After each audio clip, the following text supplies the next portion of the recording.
Yay, welcome everyone. Welcome, welcome, welcome. Tish Hawa for joining us. We have a few items that we wanted to share with all of you tonight. My name is Lagunai, Liz Medicine Crow.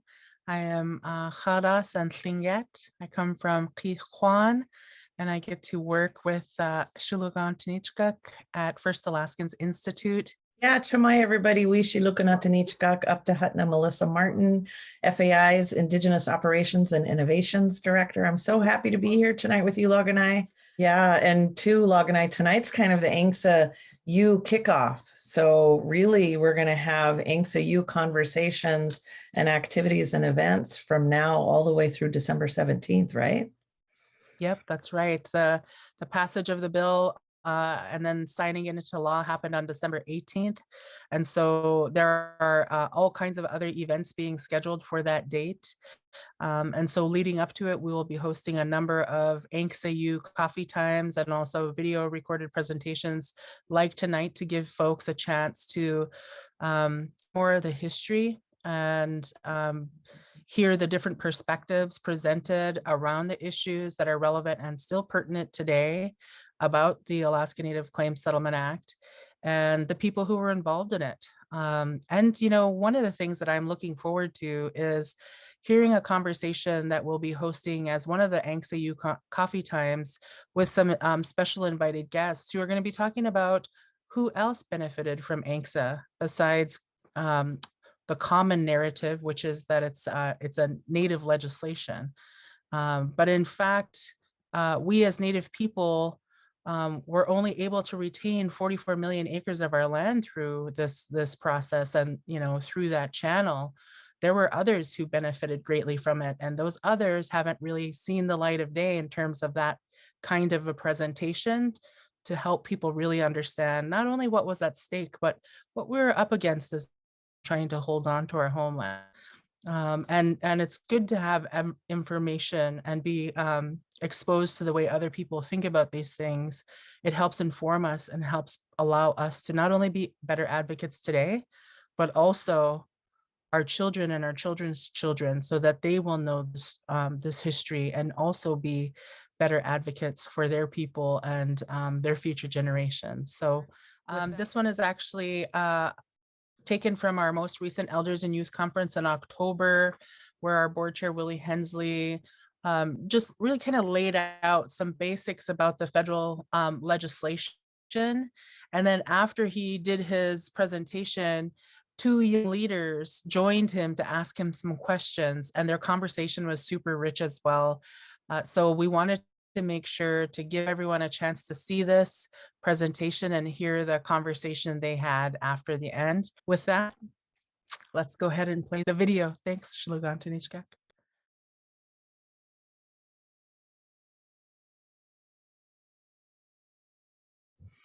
I'd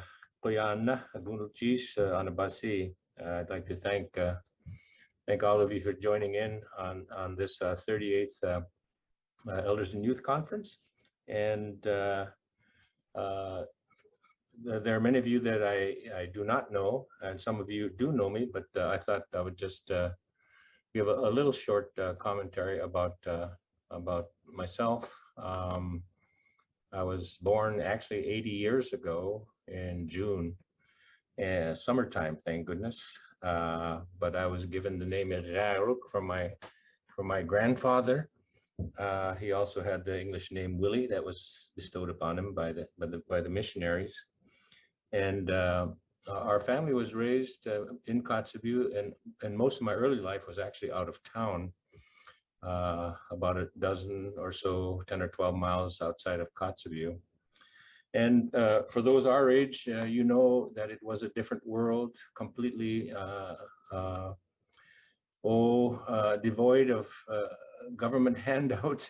We are still pretty much living on the same animal life, fish, birds, ducks, mammals that had sustained our people forever.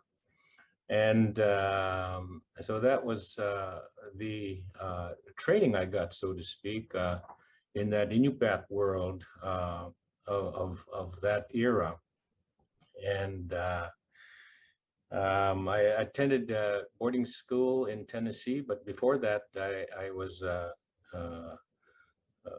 attended grade school in Kotzebue and one winter in Norvik. I've spent most of my life really sort of in public service. I was a legislator, also a commerce commissioner, and a corporate executive for NANA for 20 years. And I worked for Alyeska Pipeline as a manager for 10 years. And now I'm here at the university as a professor. I wrote a little book that some of you may have seen, and that was published back in 2008. And I would say for you youngsters, if I can write a book, you can do a bestseller. But it was clear to me over my lifetime that much of the writing that was done about Alaska Native people was often done by people who actually didn't know us. They didn't know our languages, they didn't know our values, they didn't know our way of life. And quite often they had an axe to grind. You know, it might have been a trader, an explorer, an occasional traveler, a missionary, a bureaucrat, or a whaler. But quite often they gave a very skewed picture of who we actually were. And so that in part was what drove me to try to tell not only my story, but in the process, I began to see that it was our story, because we've all been sort of in the same sort of meat grinder. And in any case, it's called, 50 miles from tomorrow. Thank you, Ayu.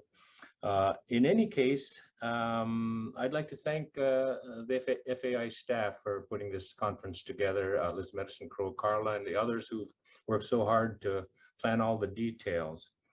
Also, I'd like to thank my own region, NANA, for all the years they've allowed me to be a leader. I've learned over time that you don't make yourself a leader, other people do. And so it's a very heavy obligation to make decisions that affect other people's lives. And I've always taken that very, very seriously. I also thank my own family, my wife, Abby, 47 years. We got married just 8 years after the settlement, so she's kind of lived it too. And our 7 children and 16 grandchildren, they've been a part of this journey along with us. I think the other elders that are on and present will agree that you, the youth, and our own children and grandchildren are really the embodiment of the hope we carried as we worked hard throughout our lives to try to improve our conditions. Time has passed, as it always does, and it has carried us to this place. This time we are sharing right at this moment. And when I heard that the planning group had selected the EAC image of a canoe full of rowers pulling in unison toward a destination, in spite of the wind and the waves and the tides, every pull was bringing them closer to their destination. And if we are pulling together here, what is that shore that we started from? I'm going to download you, so to speak, and technology-wise, in a snapshot of our colonial history. I think it is fascinating. And as youngsters, you may not think so, but maybe you do. As you study and grow older, I think you'll see what I mean. But it's important to know the forces that have been pushing on our peoples and how the systems we are entwined in came to be. In thinking about all we've experienced since 1741, when the Europeans first showed up on our shores, it's easy to focus on all the disasters that have befallen our people. And sadly, this is one that may seem close to home today. There have been wave upon wave of pandemics visited upon us. According to Dr. Robert Fortine, a friend of mine, he wrote a book called Chills and Fevers. Smallpox came as early as 1770 in Southeast Alaska. Another wave between 1835 and 1840 wiped out about a third of the native people in the southern half of Alaska. Also, flu and measles ravaged western and northern Alaska around 1900 and into 1917. When I was a boy, not a single family was not affected by tuberculosis, which ravaged our people. These diseases were not the only challenges that our forefathers faced.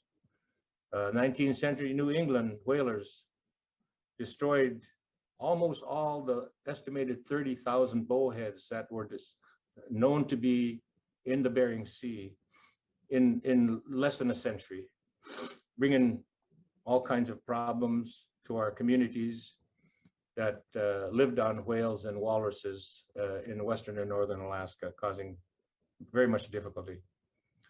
Furthermore, we were not citizens of the United States, of course, between 1867 and 1924. We could not vote, we could not own property, we could not lease our own minerals and our own lands. So in the usual colonial mentality, Alaska Natives were considered inferior, pagan, dirty, untrustworthy, incapable of managing ourselves, childlike, and in need of guidance by non-native administrators, missionaries, and bureaucrats. Don't get me wrong. This attitude is certainly not a creation of just European non-Native Americans. It is a human quality, sad to say, that is old as mankind. To take control of a people, you have to believe that your civilization is superior, and so are your gods. Those over whom you have the power have to conform. I know that this is a little heavy, and I surely don't mean to imply that these conditions and situations are all our people have known. That's completely not the case. These are some particular aspects of our history that we must know and contend with. Remember, our history, our deep history, goes back far longer than the few hundred most recent years, thousands of years, as a matter of fact. So the sooner you learn about the history of your people, all aspects of history, the better. It will help you plan for the future. If you don't know where you have been, how can you envision the future? Not to put too fine a point on it, but you, the youth, your vision of the future is more important than mine. So back to our Iggiagruk canoe and the theme. Those men and women in the canoe are paddling as hard as they can. The question is, where are they going? And what is the plan once they get there? Is it worth the effort, or is it just a waste of energy? Let's bring this closer to home.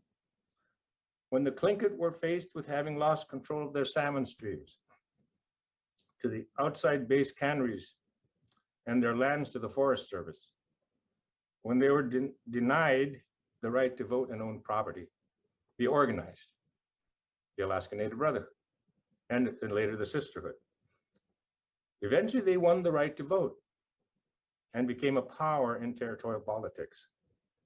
They learned to play the Nalormi game, the Cussup game, and did not just give their votes away. They made candidates and politicians earn their votes. They supported the ANB, the people supported the ANB through membership fees, donations, and bake sales, and built a meeting house in every town and village. They're still there. That takes a lot of energy and unity, you know? So it took unity, but maybe not always agreement. But they always kept talking to each other. Excuse me. Another example of unity was when Inupiaq hunter Tom Pickle in Barrow was arrested in 1961 and his rifle and ducks confiscated by the Fish and Wildlife Service, scaring the hell out of their family. The absurd law at the time allowed duck hunting, but not at the time of the year when there were ducks. So he was arrested for hunting in spring to make an example out of it. There was a protest. Remember, back then, they had no telephones. They had no instant communications. 138 other Inupiaq hunters and wives showed up with a duck. And they said they wanted to be arrested too. Now, Oliver tells me that, or I read somewhere, Oliver Levitt said they brought not only a duck, one duck for the Fish and Wildlife guy, but one duck to cook for dinner that night. Eventually, the government backed down and has since apologized for implementing a law that made no sense in the Arctic. Unity and forcefulness also enabled the Inupiat to continue the ancient whaling culture, so important for spirit, food, and community cohesion. They did this by working in the system and using logic, numbers, and passion to make their case. They had to do it internationally. And I went to the Nalukatak in the spring that Avil and the Oliver Levitt crew had. And I thought about that. You know, in this country, it's rare that people put so much energy, so much money, so much time and equipment into hunting just to give it away. You know, I think it's just amazing. Anyway, another example, I'll just talk about one in my own region, and that's in the 70s, our region selected land that turned out to contain the world's largest zinc and lead deposit. After years of communication within the region, NANA negotiated a pretty remarkable development agreement with Cominco, now Teck. But that was just the beginning, as the project faced huge obstacles. With unity among people and organizations, we overcame them. And since then, that mine, NANA, has shared over $1.5 billion to other regions, and half of that has gone to the Village Corporation in Alaska.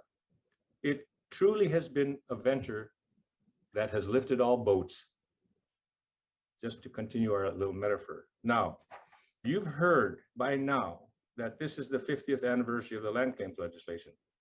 There's no doubt in my mind that without unity achieved through the Alaska Federation of Natives, there would be no land settlement as we speak. Without Emil Noddy calling us to meet in October of 1966, we would not have reshaped the economy, the politics, and land tenure system in Alaska. If we had tried to row our own boat alone, or each tried to paddle in some random direction, we were lost. No question about it in my mind. We simply would not have that 44 million acres now. Because we were united, we were able to bring the state around to help us to work a bill through Congress. It was absolutely critical that the state play ball, and we were able to bring the state around. Wally Hickel was the first public official to support conveying 40 million acres to us, almost as much land as all the other tribes in the lower 48. People don't remember that. We fought with Wally Hickel because he fought us on the land freeze. If we didn't have that land freeze, we'd have been dead in the water. If they'd gotten the pipeline built without, we would not have a land claim settlement. We would have been shunted off to the Court of Claims. We'd still be in court today. Because we were united, Congress approved almost $1 billion. In spite of the fact that our great hero, Stuart Udall, his department was only willing to give us $180 million. Because we were united, we prevented the land and the funds from being managed through something they called a presidential board. And I have behind me this giant 6-pound book by the Federal Field Committee. Not a single native on that committee that was contracted to the Senate Interior Committee to study the issue. The first study in 100 years of the native land rights in Alaska. What I did, and I knew almost everybody on that staff, Esther Wannicke, Bob Arnold, Dave Hickok, you name it, they were there. And what I didn't know was that they were going to use the settlement to try to erase our cultures. Under their plan, it would have been a presidential board. There'd be no village corporations, no tribes, no regional corporations. We would have all been having a share in this statewide corporation, in which case 10 years later, it was going to go public. So that was an idea that we had to fight. And that man who headed it, Joe Fitzgerald, had the ear of Senator Jackson, the chairman of the committee, because that's who we contracted with. So that's one of the things we had to fight. So Because we were united, we were able to make positive changes in the 1991 amendments when Janie Lease was our leader at AFN. Because we were united, we were able to get the state to prepay the $500 million that was due from the 2% overriding royalty. So we convinced the state to kick in the $500 million, along with the support for the 40 million acres. Because we were united, we were able to pay back the money AFN borrowed from the Yakima tribe, the Tyonek tribe, and the Tlingit Haida. We didn't have any money in those days, and they took a giant risk loaning that money, but we paid them back with interest. Now, unity isn't just agreeing with each other. It's not just sticking together for no reason. The kind of powerful unity I'm talking about is deeper. It requires give and take, compromise even, seeing a bigger picture together and being willing to let some things go. And it takes forgiveness and a willingness to apologize, because sometimes things get pretty heated, and they did.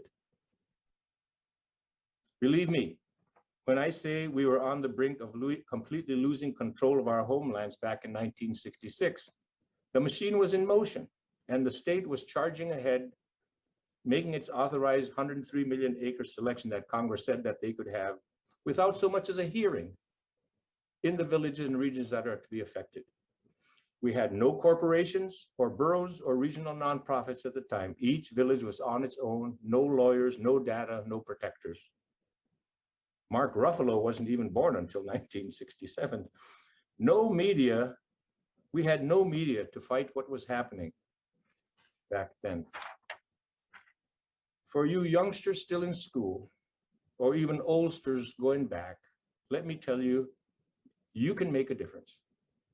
When I was 24 years old, I was sort of a lost soul.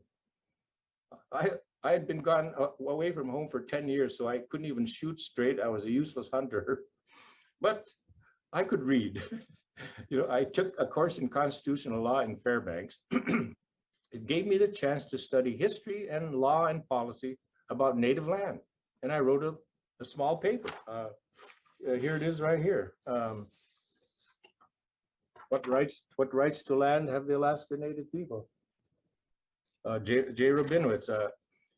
And it opened my eyes to the reality of the threat that we were facing, all of us, in every corner of Alaska at that time.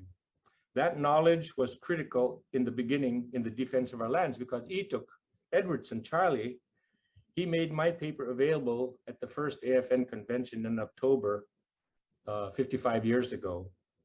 Yes, we all felt that our people owned their homelands, but finally here was a little paper trail that said our Aboriginal title was still intact. We'd never even heard of the word Aboriginal title, because we were, nobody was teaching us anything about our own people's history or the law at that time. And if we were going to have a chance of getting any of that land, we had to stop that selection process. And that we did, with some help from Secretary of Interior Stuart Udall. He deserves a statue somewhere for holding that land in status quo until the Congress acted. Because if he had signed the requested interim conveyances, all of them, that land would have been gone and we would never have seen it again. So there are many heroes that are too numerous to mention, but let me try, and forgive me if I missed some of the key ones. But our land, we had a task force.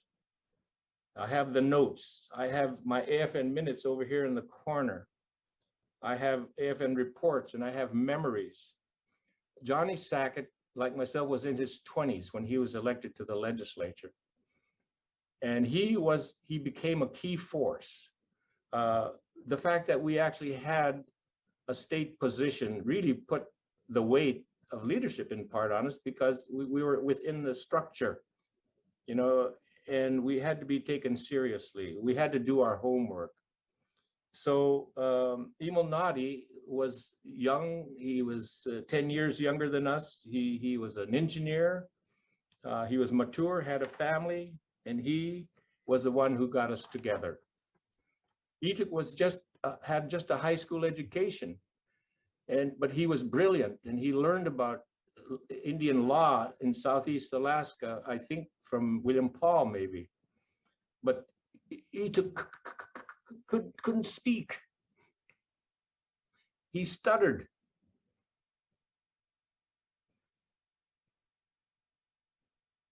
And he'd get angry, but he helped get his people to file their claim in January of 1966. Senator Hobson, Evan Hobson, he wanted to go to high school, but they wouldn't let him on the boat to go to high school. He said there was no room, but he became a senator. He became a special assistant governor Egan, and the first mayor of a borough that had the oil properties in their boundaries. And he also was the father of the Inuit Circumpolar Conference. There was John Borbridge, who was the coach at Mount Edgecombe and became head of Tlingit Haida, and he was a towering force on the native side. Joe Upixon, Howard Rock, Sam Tulloch, John Schaefer Jr., a military with only a high school education, and Robert Newland, who was the only one who ran something in our region. He ran the native store in Norvik without a high school education. So we had people who nobody remembers, but maybe their family and their village. But I'm thinking about people that had to pay their own way to meetings, like Marlene Johnson, Fran Degnan, Mary Jane Fate, Cecil Barnes. He mortgaged his house to be involved. Margaret Nick, Jerome Trigg, Harvey Samuelson, Fred Bismarck, Tim Wallace, Byron Malott, Laura Bells Burke, Flory Lekanoff, Tony Lewis, Philip Guy, Larry Uskalkoff, Alice Brown, Don Watson. Al Ketchel was pushing for land claims before there was even an AFN. We were united because we knew this was our only chance to get something for our people. And what we wanted went completely against American history. The conveying of land back to the indigenous people along with a general financial settlement. It happened, and it did because we worked together from the far corners of Alaska. Was it easy? No, it was not. It was complex, and what we asked for went against what Congress had been doing for 200 years, taking land and only paying back a small pittance through the Court of Claims. Was it enough? No. But in the context of history, imperfect as it always is, it was the best. We have been able to build on what we got, and we still have the tribes as part of the Alaska Native framework. Both are useful tools in our evolution and in our future. Was ANCSA and the corporations designed to replace your obligation to provide for yourself and your family? Absolutely not. We all know that in our traditional life, everybody had to put their shoulder to the wheel. Everybody had to row together. Life was hard. You had to do your share. And that goes for today and the future. What we did was to create something that will give us a place in the Alaskan and national economy that is unique. Before land claims, we owed our future to the trading post or to the cannery store. Today, we own the store and could own the cannery too if we wanted to. And was ANCSA designed to turn us all into good little corporate shareholders and workers, out of touch with our values and unsure of our native identities? Maybe some had that in mind. You know, some think that was this extension of termination. Well, thanks to this guy, Tricky Dick Nixon, our friend, our hero, the father of self-determination. If he hadn't gotten behind our legislation, we would not have it. And so, as it turns out, what we learned 40 years ago in our region was that we can put our cultural values and spirit into the vacuum that is the corporation, and then use it not only for economic purposes, but to enrich our cultural spirit and values and languages and music and art, and so much more about what makes us us. That is what many villages and regional corporations are doing. So we need to make sure that Congress understands that we are not just another bottom line Wall Street corporation. To us, the corporation is not an end, it is a tool to help our people. What about the future? The future depends on you, really. Our youth and your connection to our lands and to our culture. For it is you who will have to fight to retain control of our corporations and the land that nurtured our forefathers and all of us unto today. And when I say our youth, I mean all of them, no matter where they live. We need everyone. As elders, it is our duty to pass on our identity, our values, and passion for the land and the unique cultures that have inhabited Alaska for 10,000 years. I hope that as you sit at school, at home, or in an office or wherever, that you could imagine yourselves all together in a gigantic canoe or massive umeak. Think that you're not alone, that you are responsible to others, and that others are to you. As participants in this 38th annual Conference of Elders and Youth, feel your own powerful unity and row. Payana, Gunchish, Anabasi.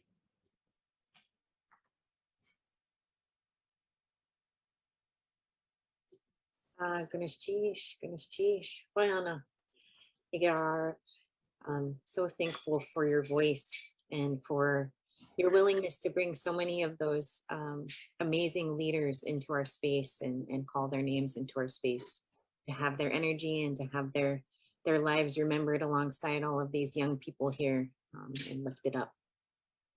I say Ganesh again. We have a couple of young leaders who are very excited to jump in and have a conversation with you. So if we can. You mean there's more? There's more. Yeah, there we go. Samuel and Mishiana. We can pin both of them. Excellent. Here we go. Willie, thank you, Iggiagruk. So He's a lecturer, huh? he's a professor. He's a professor, yeah. Yeah. Still pulls off the long hair. It's been a while, Willie, but it's nice to see you again. Oh, how did I show you my long hair? This is my This this is my COVID hairdo. I never had a chance to grow long hair in the flower power era, because if I did, I'd look like a militant radical. I wouldn't have had any, nobody would pay attention to me. So now in my old age, hell, I could do anything I want. Elder status confirmed. Well, Samuel and Mishiana, if you wouldn't mind introducing yourself, and then we thought we would just have a good conversation with Iggiagruk and just converse about what he had to say, or if you have questions for him. Mishiana, why don't we start with you? Yeah, I'll jump in. Ach tusha yichat duasak yech nahatati shinedi ayachat chudzida chon ayachat Alberta Aspen you duasak achlik tuchka yadi ayachat. Hi, my name is Mishiana Hutcherson. I'm Slinget. My family comes from Angoon. I'm Raven Dog Salmon, and my grandmother is Alberta Aspen. All right. Thank you. Samuel. Yeah, hello again, everybody.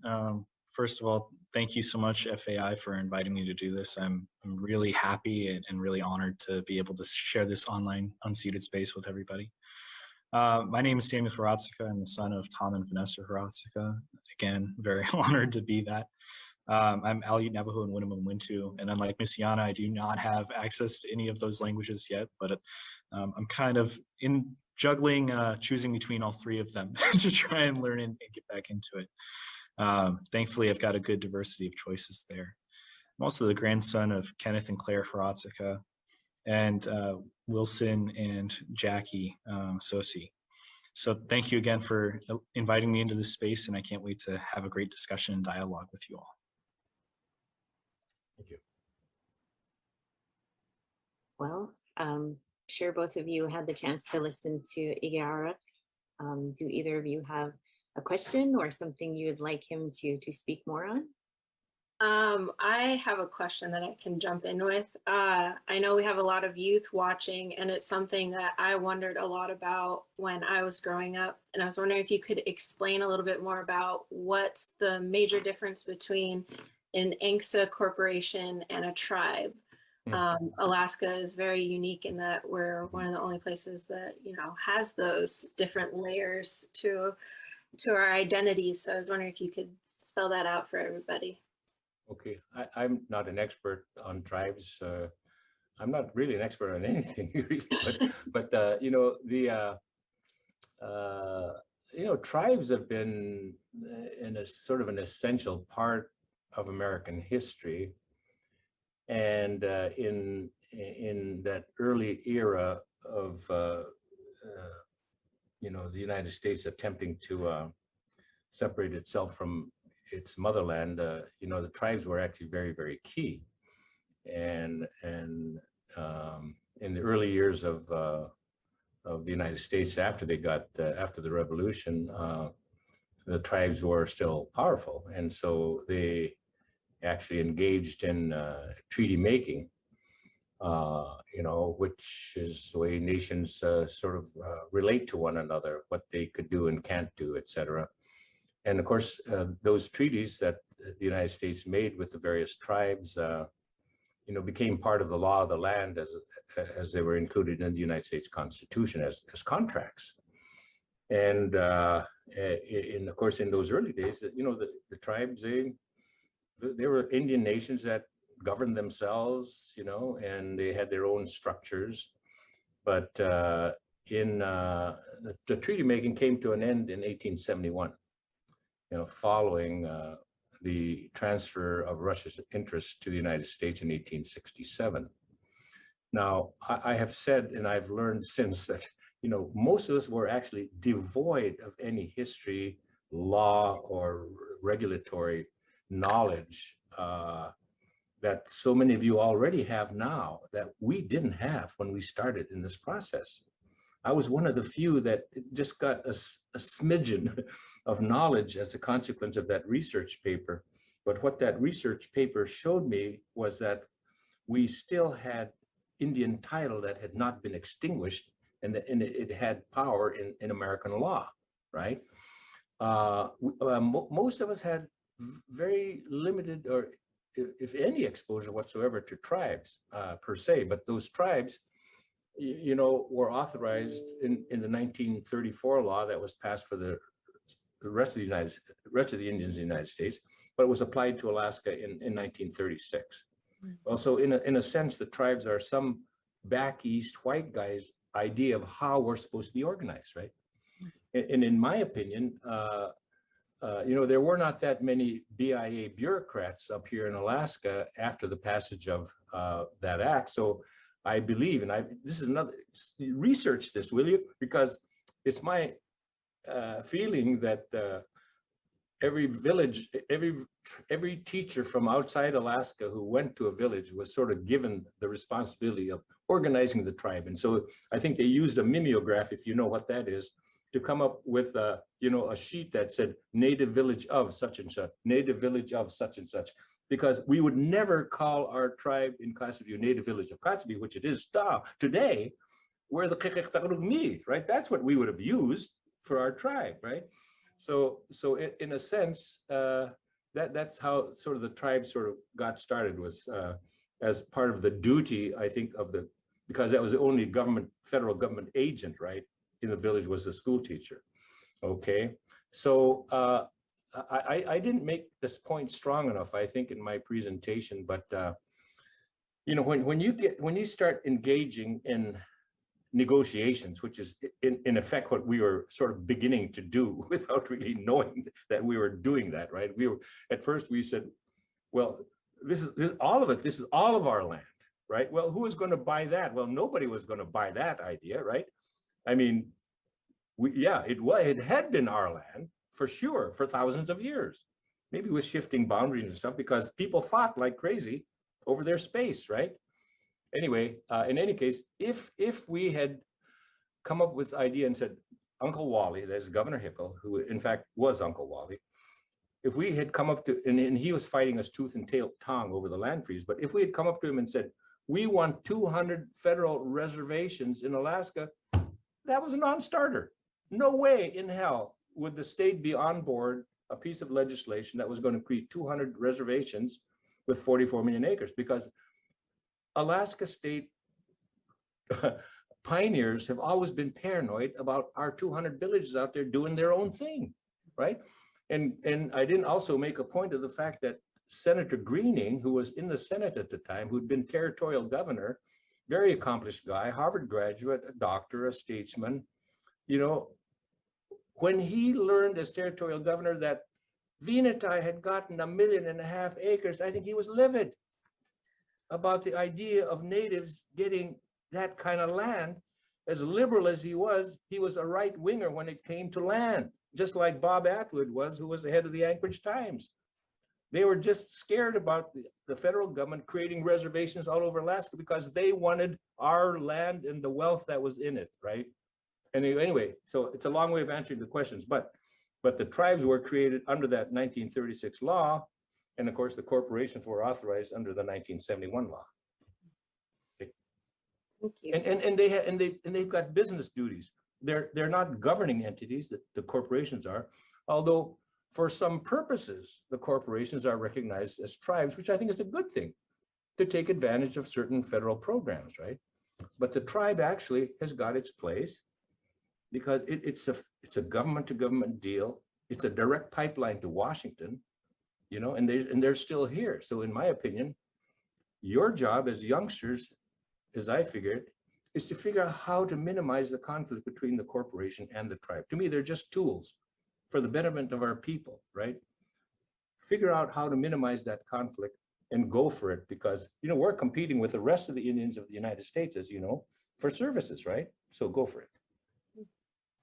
And actually, if you don't mind, I'd really like to jump off of that point. One thing that people might know about recently is that ANC case really pitted a lot of some of our relatives against other relatives, and talked about this idea between sovereignty and the social and economic welfare status that's really designated in law to corporations to look after Alaska Natives who might not necessarily reside in their native village of origin. I was wondering, in terms of that education, do you think that it all just boils down to, for lack of a better term, money and greed to fight over that term? Or how might we best go about, I mean, as your advice says, to educate others and really try and build those relationships? Yeah, thank you. That's a very good question. You know, what I've tried to convey is that both of these entities are really creatures of the non-native world in a sense, right? For our use. And so to me, the question is, how can we best use them to continue to improve the conditions of our people in our villages and in our native world, right? And so I just like this image when I went out fishing with my friend Oliver and Sam out at Bristol Bay area. We stopped at Iggiagruk, right? This has been 4 or 5 years ago. And I'll never forget going into their offices there by the airport. There was this small little building there with some rooms there, but there was a curtain between, there was the village corporation on this corner and there was a tribe over on this corner. And in a small village, you know, people overlap in the hats they wear, but they were using, to me, the entities that were available to them the way they should be. It wasn't a competition, right? One way or the other, that you know, those resources were going to get to the people, right? Now they might have different ideas about how for it to get there, but to me, I'm not happy about the fact that we allowed tribes not only up here but down south to try to characterize our corporations as just bottom line, you know, bottom line oriented, which they are not. We actually have changed the nature of a corporation far in advance of what other corporations are beginning to do now. You know, I mean, how many corporations get involved in language development, spirit camps, providing burial monies for the dead, providing for education. I mean, the corporation in some cases have rejuvenated the tribe, right?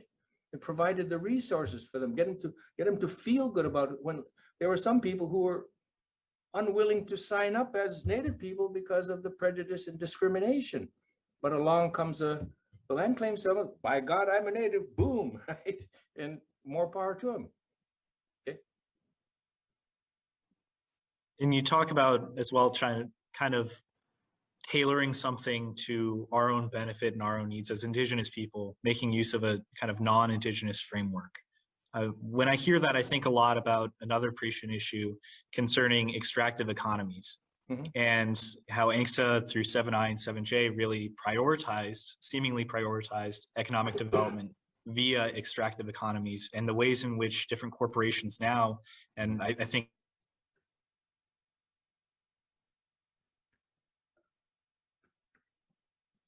You froze.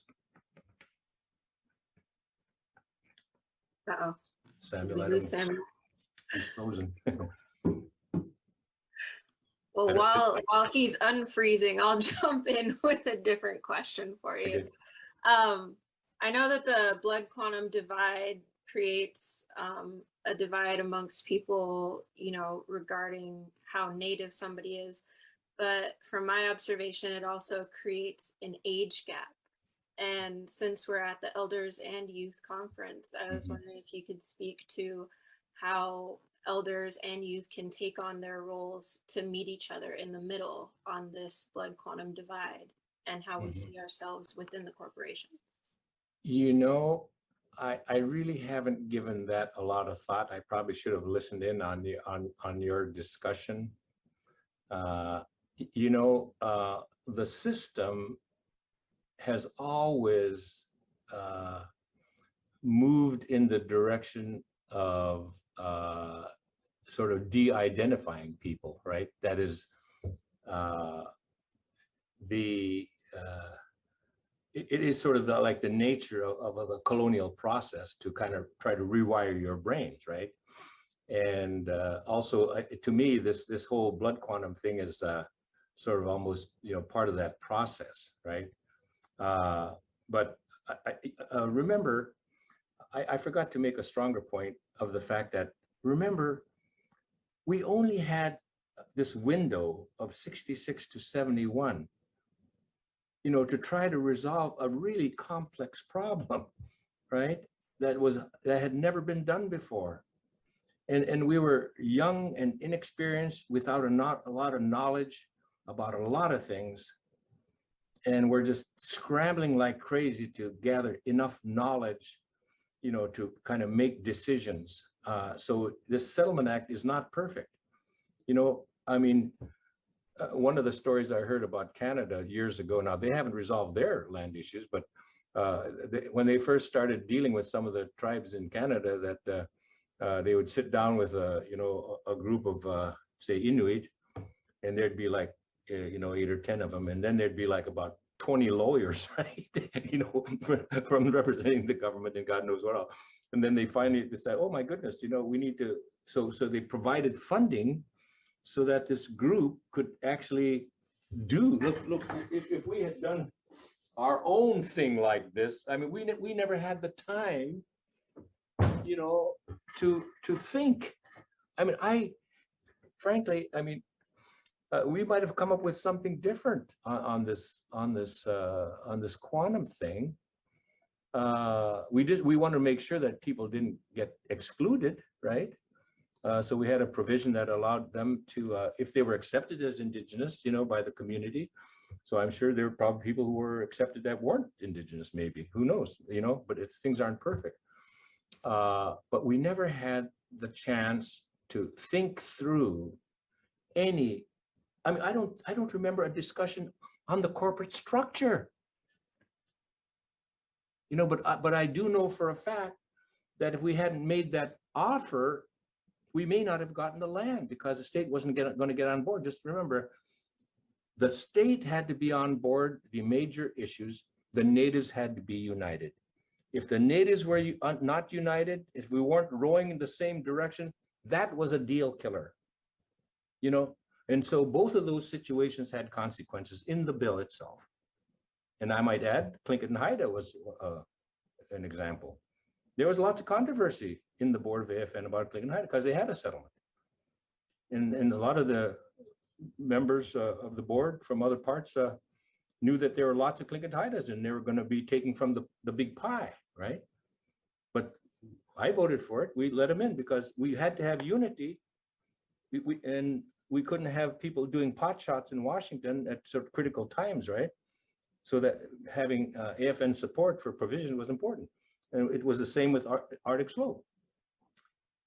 I actually made the motion for 60 million acres, but we got the state to support us on 40 before anybody else in the country would do it.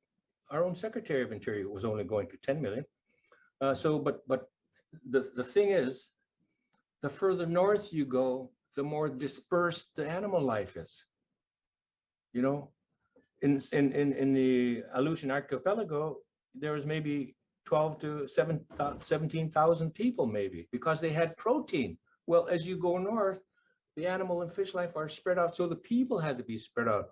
But the problem was that Arctic Slope had a small population, so under some of the original calculations on land, they weren't going to get enough land. So we came up with a formula that allowed them to get more land, right? To keep unity, because we had to have unity on the national level. Otherwise, you get tripped up. You know, you can get tripped up on the political process.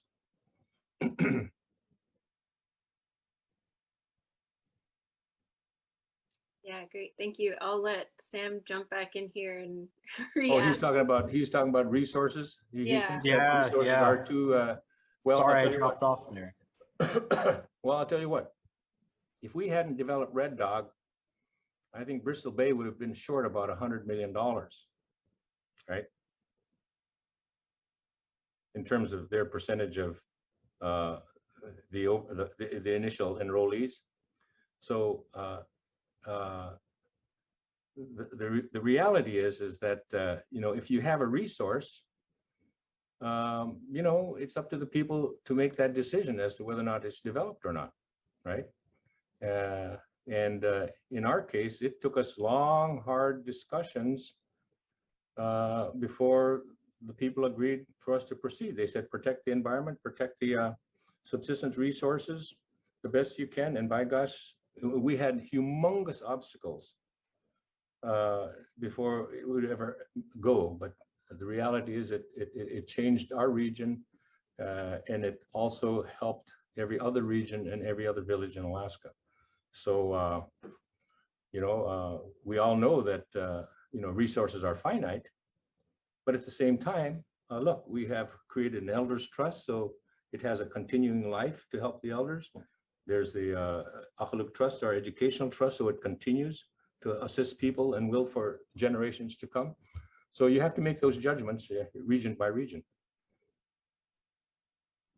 And how do you think, I fully recognize your point, I support it, and this is a conversation, kind of a debate I feel like is had between a lot of members within the community, and can kind of cause discord between people of different regions or even different generations between the elders and youth, just thinking about the purpose of this conference. Yeah. Well, so when it comes to... Keep talking though, keep talking. Don't... that's what I was hoping you would speak on a little bit, is in terms of mending those fences and keeping everybody in that same canoe. Yeah. Well, let me give you an example. One of my best friends is a Viren, Oliver Levitt, from North Slope. But we had a battle. Not him and I, but we had a huge battle because it turns out that our mine was about this far inside their burrow, you know, and we sort of had to go to the mat, you know. We tried some negotiations and stuff, but in the end it worked out, you know. I mean, we got the change. We formed a borough, which we couldn't afford to have a borough without that change in the boundary. And the North Slope still has, you know, billions of dollars of oil oil fields to tax, and we got our one measly little mine, you know, but it's kept our borough going, or otherwise we wouldn't have a borough. So, but we talk now, people, we're still related, and we're, you know, but at the time it was not easy, right? I think as well, one of the difficulties that I see kind of as a youth and in conversations with other youths is on the forefront of our minds so often is this impending threat of climate change. And it affects everything. So much of, I mean, everything that our lives touch upon, whether it's housing, whether it's subsistence uses, whether it's the jobs that we'll be able to have, or the people that we'll be able to stay close with. And I don't know if it's necessarily maybe an easy target, but it's definitely something that's on our minds when we see the sources of economic development being married very closely in particular regions and particular families, whatever you want to call it, to resource extraction. And so the disconnect there, it seems like a hard thing to balance. Well, I have some strong views because I know what it was like to live when there was almost no opportunity of any consequence. We took whatever job we could so that we could buy ammo, we could buy coffee, we could buy cigarettes. You know, back then we didn't have mortgages, we didn't have electricity, we didn't have garbage collection, we didn't have life insurance, we didn't have anything. You know, and so I mean, what has driven our generation is we know what it's like to be hungry. We know what it's like to be cold. We know how it is to have to stand behind a dog team to get anywhere. I've never owned a snow machine, you know, and to me, I think it's not just some native Alaskans now. There's a lot of white Alaskans who don't remember that Alaska is not an easy place to live in. It's expensive. We have little infrastructure, you know, and so, and then you and all the others who are in the 40-year-old range, you've been living in the Garden of Eden for the last 35, 40 years because of oil. I mean, I don't think Alaska would be a state now if they hadn't found that oil, you know, because, and I know because I was a young legislator. I was 25 years old when I took office, when Governor Hickel took office in January of '67. And that was the first time we went over $100 million in our budget. Just 100 measly million, but now we have billions, right? We only had 225,000 people. Now we've got 700 and some odd thousand people that want to be fed, that the state can't afford, right? Because none of us pay taxes. We've had 35 years of not paying a damn thing. So we're like a Saudi Arabia, except we're not as rich as Saudi Arabia. And that's coming to an end, in my opinion, because the world is moving away from petroleum, right? But we have these vehicles that we didn't have before. Alaska Native corporations are the only ones that I know of that are bringing money into Alaska to be distributed through dividends, right? And that's a great thing, because you all have choices that we never had. Multiple choices of what to do with your lives and how to earn a livelihood. You know, I think it's wonderful. And you're living it. So going off of that, what sorts of education would you suggest that our young people take interest in? A lot of our elders in these leadership roles are, you know, ready to retire, and it's going to be our job to take on those roles. So Yes. What sorts of Western education, traditional education, do you suggest that we all invest in? You know, I think when I was listing some of those people early on that were involved, you know, most of us didn't have any consequential academic achievement at all. You know, some just had life experiences, and yet we were able to learn how to navigate the systems and the politics, you know, that were out there, even though we were sort of precluded from being able to vote until the 20s, right? And so to me, almost every potential line of career or academic choices are necessary now, because our investments and our nonprofits, our regional nonprofits, I mean, they require knowledge, right? And so I would say that each entity should be obligated to have a plan to give you the experiences that you need. I know that we have thousands of you now that are out there going to different institutions of higher learning, technical institutes. I mean, my gosh, I mean, when I look at some of my students here, I mean, they're smarter than I am. You know, I mean, it's amazing. And so I really am quite comfortable that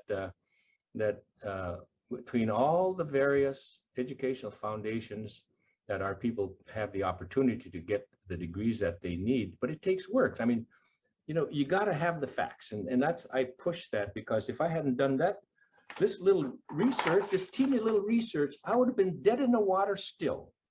I would have not had any knowledge of what what had transpired going back to the Indian era, the Treaty of Cession era, you know, the Organic Acts, all of those laws that affected Alaska. And the good news was I didn't let myself get lost in a rabbit trail, right? I had to see the whole picture. And that's what scared the hell out of me and made me try to do something, right? And so I think we need to provide young people like yourself the chance to make decisions.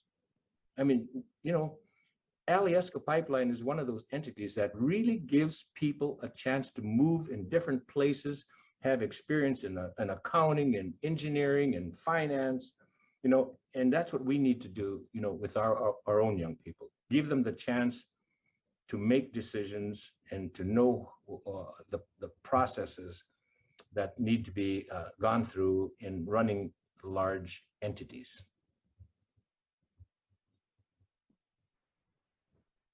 And if I could just ask one more question here before Ms. Yana asks her last question.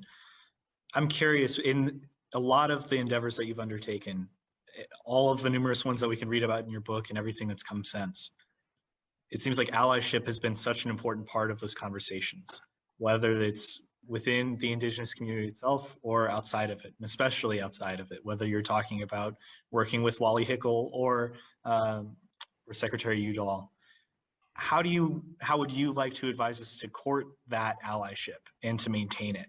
Oh, actually, you know, this is sort of the sad part of the era we're in, because it's all, you know, this, you're looking at a picture.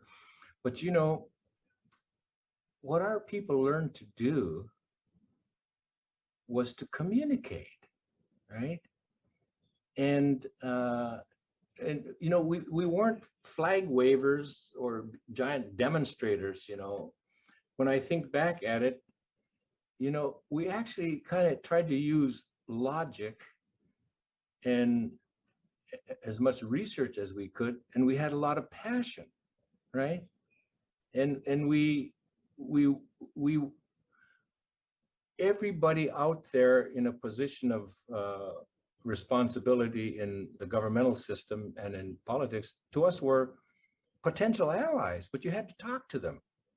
You know, you had to sort of paint the picture of what you're trying to do, you know. And I think that's, I mean, we had, I can remember the people testifying in some of those hearings who hardly knew a word of English, but were just powerful, just telling our story, you know. And of course, we had the good fortune of having our issue come at a time when there was a lot of turmoil in the country, in a sense. I mean, we had the Vietnam War, right? We had civil rights, you know, we had the war on poverty, you know, we had, you know, this country was going through a lot, and our people were able to harness other people who had concerns in those arenas, right? And we went after, Imunati went after the National Council of Churches. And there were 10,000 preachers on a Sunday who were going to be talking to their parishioners all over the country, right? We did not know anything about talking points. We're each on our own. I remember when we needed national attention, because if you're going to get legislation, you need the nation with you, right? And so Mike Wallace of 60 Minutes came to Alaska in '69. He thought he was going to do an oil story because they had found Prudhoe Bay, and the oil was just, country was dying to get that oil, right? So he came up and he realized that it's not an oil story. It's a, who owned that oil? What are these native claims about? Right? And so he did a great piece helping us convey our story to the country. Of course, there was the opposite side, but you know, we were passionate about our side, right? And it really helped us, I think, get some national attention on our issue. So it takes a lot of communication, and I think the concern that I have now is that we're operating in silos, right? We're not rowing together, and that's one thing we were able to do back in those early days. We talked to each other, even though we might have some fist fights once in a while. We still talked, you know, and we made the accommodations we needed to keep people together. And so that, to me, is a challenge that you young people need to take on, because we need to have, you know, some common ideas and some common objectives in order to harness that energy. Okay, you've used up all my energy. Kuyana. I was gonna say, Gunesh Chish for your time, and Gunesh Chish to First Alaskans for having us and hosting this dialogue. It was really a pleasure. Yeah, thank you for your leadership, Kuyana. Thank you so much. Yeah, bye-bye. Sheesh, how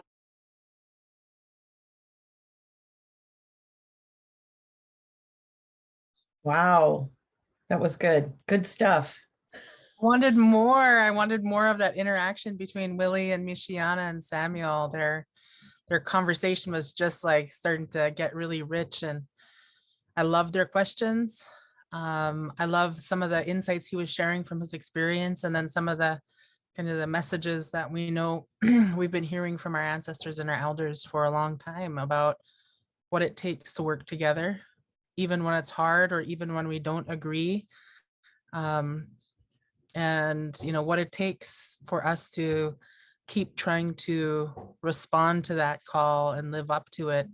Even and most particularly, one of the things I think that was said near the beginning was something like, our being unified didn't mean that we had to agree about everything, but they were unified in that vision of protecting our homelands the best that they could. So those were some of the things that I was listening to and hearing. What about you, Shilagotanichkak?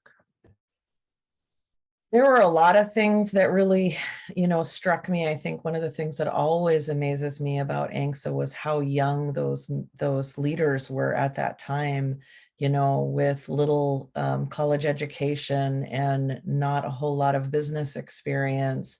And then they were negotiating something that was going to live far past what they could see and potentially benefit all of our Alaska Native people in this state.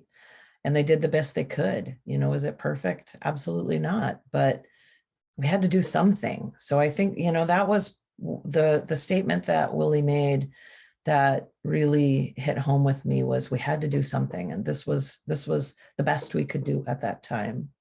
So, and I love the questions too. Boy, those young kids, man, they're not kids, young people. They Young leader, good questions.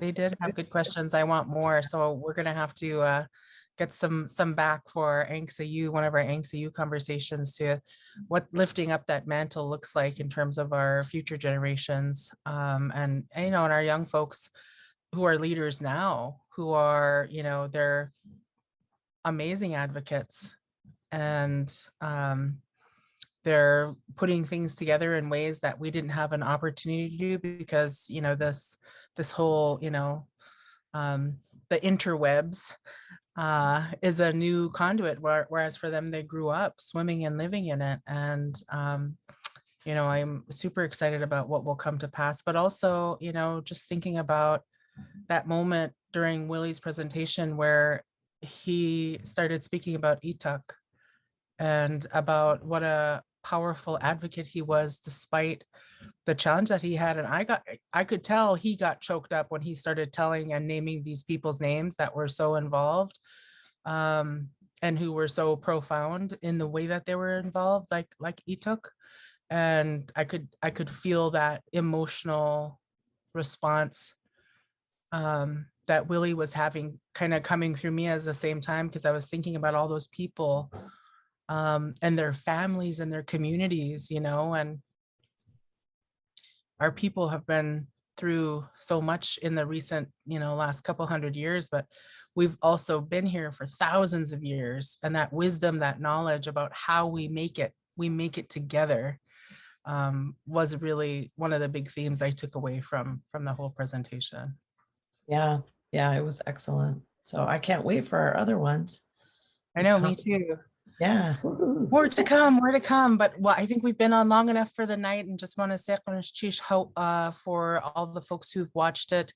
This will be available on our Facebook.